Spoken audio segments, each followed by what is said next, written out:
What's going on, YouTube? It's Rue from EliteLineSports. I have exactly 11 picks for you and 2 same game parlays. If you haven't already, make sure that you guys subscribe, show likes. We post daily, and let's just get into the slate. First up, I'm gonna start off with the same game parlay. All right, this is one of them. Being the first game of the slate. Happy Super Bowl Sunday, guys. I have Jaylen Brown. His line was 28.5. Now it's 29.5. The line is moving very fast. So I'm going to try and put this video out for you guys. Hit rate 6 out of 7. Average difference 5 over the line, which is insane. Similar players are getting 5 over the line. Knicks they're 26 out of 30 having a guard. Ball handlers, they have played before. He scored 42. And simply just towards the close to the All-Star break, Jaylen Brown has been on another level. He scored 30, 33, 29. So the line was 28.5 before when I first did my research. And these lines will mess with you. If you can't lower it, I would say just take the line anyway. But if you can lower it, do 25. I think 25 is a good start. Next up, second leg of the same game parlay, we got Jalen Brunson. Jalen Brunson's not points, but his 3-pointers. Hit rate is 2 out of 4. Average difference 87%. They're giving 1 over the line. Similar players, Cade Cunningham. Boston is 25 out of 30 having a guard. 3-pointers. Jalen Brunson. Literally, when he plays bottom 10 teams, he's 8 out of 12, 66% of having to hit his 3-pointers. When he plays bottom 5 teams, who's bad at having a guard at the 3-point line, Jalen Brunson hits them 85% of the time, 6 out of 7, with the only time being the Boston Celtics at home, which he's doing again. He had a bad game versus Detroit, who's number 1 seed. He definitely shot 0 for 8, but I think he bounces back. He's going to still try and chuck up some threes. He still chucks up a lot of threes, so I do like the 3-pointers. And with them being so bad, like bottom 5 and having to guard a 3-point, I think Jalen Brunson capitalizes off of that. Next up, we got Vooch. Big man Vooch is now on the Celtics. He has played the Knicks twice with his old team. Now this is his first time with his new team. 12.5 seems very doable, very easy. I like the spot here. Vooch just looks just too good. When he plays top 10 defenses that's against his position on centers, he's 14 out of 17 of having to hit over 12.5. So, I mean, hey, man. I mean, this line is, like, very low. Literally, it's, like, super low. Like, I think Vooch gets it. They gave that hook. So, if you guys have the option to do 12 points, I would do that. Now, something that we don't typically do here on this page, we don't touch unders because I simply stay away from them. However, his numbers just does not look too good at all. I understand the past 2 games, he played against the Wizards, who was very bad on the interior. Then he played against the Nuggets, who again, Jokic sometimes get caught flat-footed. He doesn't really play defense. However, they're playing against the Celtics. He played the Celtics twice, 26 and 29. I understand that. However, he just doesn't look too good with the numbers here when he plays against the top 10 defenses against his position, 6 out of 15. And it just simply doesn't look good. The hit rate just doesn't look good. The past 2 players who just haven't hit their line, Sengun in February 4th, which is recent, and Bam Adebayo. I think the Celtics are bearing down on the defense, and I think Karl-Anthony Towns does not get his line here. So under 18.5 is what I'm putting. So that's the 4th leg here. Next up, we have another under. Again, we don't touch unders, but if you want to just simply add this into your legs, you most certainly can. For some odd reason, he's not coming up anymore. Is he ruled out? Possibly ruled out. The person is supposed to be Sam Hauser, but anyway, let's just move on to the next one. Neemias Queta, over 7.5. He has played against the Knicks twice. He scored 8, exactly that. The past couple of games when he plays against top 10 defenses, literally at his position, 14, 10, 10, and 14. Like, this is when he was a starter. I understand he's a backup now, but this even more means that he's going to get more of a larger role off the bench because Vooch is going to be starting, I'm sure. And then with Queta coming off the bench, they're going to really be giving it to the pick and roll man. So I think he gets this again. Similar players is 7 out of 15. Hit rate is literally a tad bit under 50, which is what I like, and that's very doable. So, I mean, the other leg was Sam Hauser under 3-pointers. Under three pointers. He's not here for some odd reason. He probably just got rolled out. So, yeah. If you want to add that, because Sam Hauser's numbers did not just look good at all. So that's the same game parlay. I'm going to show you the second one later on in the video. If you stay tuned in, again, we post daily. So definitely hit that subscribe button for us, man. Next up, we got the Heat and the Wizards. I don't like no one here from the Wizards because there could be a potential blowout. A lot of questionable players. Bilal Coulibaly, Keyshawn George, and Sarr. That's literally, and the Wizards just got smoked by like 30 or 40 by the Nets. But then they kind of just let go of the rope. But however, I do like Jamie Jaquez.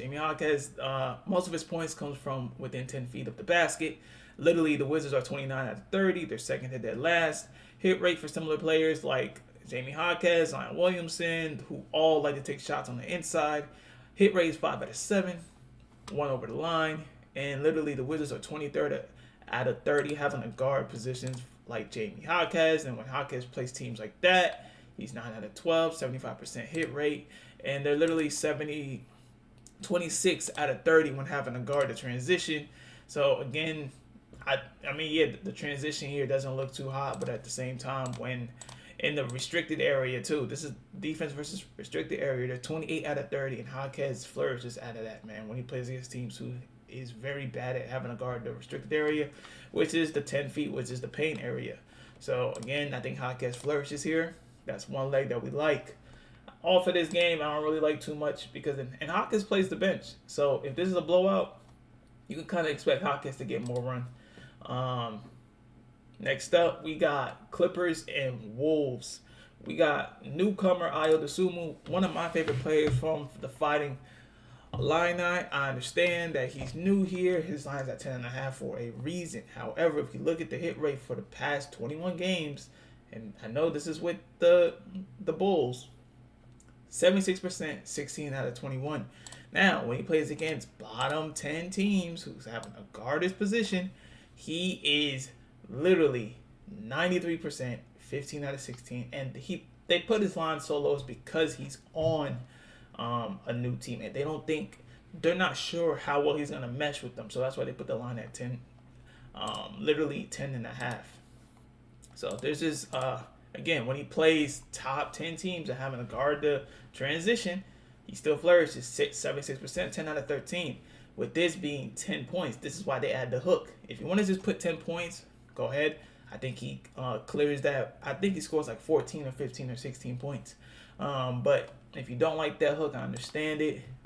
They're going to tax you for that, but I think you could do that. Hit rate is a little bit under 50%. Still good. I like it. Another leg I like from this game. Do I like anything else from this game? No. I think that's just about it. Ayo Dosunmu. Not touching any other stars here because Vegas likes to mess with the stars sometimes, man. Especially if you touch a star. They like to, you know what I mean? Like, if you a gambler, man, you gotta know what I'm talking about. Next up, we got Pacers and Raptors, man. I like Andrew Nembhard. Andrew Nembhard here looks good. Actually, all guards playing against the Raptors look good. They're 22 out of 30 having to guard that point guard position. When Andrew Nembhard plays that, he's 7 out of 11 having hit his line, 63%. Hit rate for similar players is 1 over the line, 11% difference, and hit rate is 75%. Andrew Nembhard looks very good, and they're very bad against ball handlers. When he plays against bottom 10 teams, having to guard the ball handlers, he's 7 out of 11, again 63%. So literally, just Nembhard just looks good here, 16.5. And they lost Benedict Mathurin, so they're going to have someone like actually score. And Andrew Nembhard looks really good at having to do that. So that's one leg I like. Another leg, so this is the same game parlay, by the way.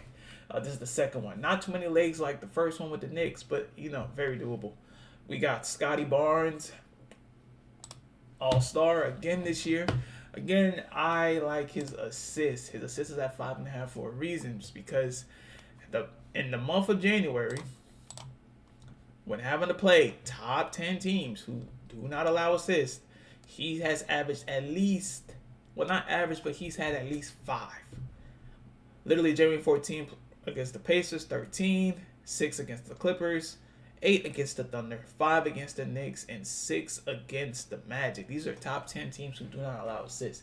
Scotty Barnes likes to get his team literally to score first. He's more of a score later. He's a pass first forward who can sometimes play the point guard. So I like his assist. Do not touch 5.5. I don't like 5.5. I say 4.5. Okay, teaser it down because most sports books like FanDuel or DraftKings, you had the option to lower it to 5. So I like 5 as a base here. 5 is very doable when he plays against top 10 teams. He's 7 out of 13. And then the last leg of the same game parlay is RJ Barrett. He's back in the lineup. Emmanuel quickly is questionable. If he doesn't play, again, I still like him. However, literally, the Pacers are 26 out of 30 having a guard shots within the 10 feet. Similar players are 6 out of 10. They are barely clearing this, okay? They're 0.8 difference, almost a 1 difference, like 1 over the line. And when RJ Barrett plays with teams who are bottom 10 and having to guard his position, literally he's 8 out of 10. And literally you can't get any better than that. They're very bad at having to guard the restriction area, which is the paint, which is most of his shots come from, okay? He's 8 out of 13 when he plays bottom 10 teams against that. So RJ Barrett, points, if you want to drop that to 15 points, you can do that. I think that's doable, but I do think he clears his 18. You got Scotty Barnes assist at 4.5, and then Andrew Nembhard points at 16.5. That's the 3-legger for you guys. And I already talked about the other one. Happy Sunday, y'all. Hopefully, we cash out, and hope that you guys win some money today. And Super Bowl Sunday, I'm going to be watching that. So, again, happy Sunday to you guys. Hope you guys relax and enjoy your day. And I'll catch you on the next one.